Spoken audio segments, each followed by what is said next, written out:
Hey, so if you are following the sequence of videos in the U.S. History After School playlist, you've just watched a video on the Great Migration, the massive movement of African American people from the South into the North, Northeast, into the Midwest. I want to offer a couple thoughts related to this. Let me pull up on the screen the OpenStax textbook. So you'll notice that the movement from the Jim Crow South into the North of African American people was not exactly a movement from hell into paradise. It's not as if things were a-okay for Black Americans in the North. They were just better than they were in the South. So this line here, more than 80% of African American men, this is post Great Migration, more than 80% of African American men in the North worked menial jobs in steel mills, mines, construction, and meatpacking. In the railroad industry, they were often employed as porters or servants. In other businesses, they worked as janitors, waiters, or cooks. So they're not coming up north and taking over. What you then enter are decades where many of the African American people find themselves stuck in a perpetuating cycle of being at the bottom rung of society, just without the Ku Klux Klan running things like they are in the South.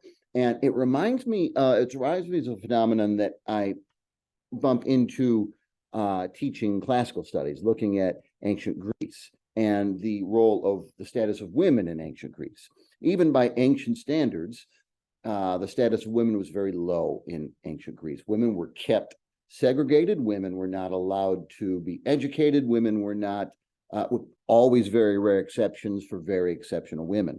But for by and large, women were not educated, where they're not involved in the running of society. Even when some place like Athens becomes democratic, it's a democracy of male property owners with the women excluded.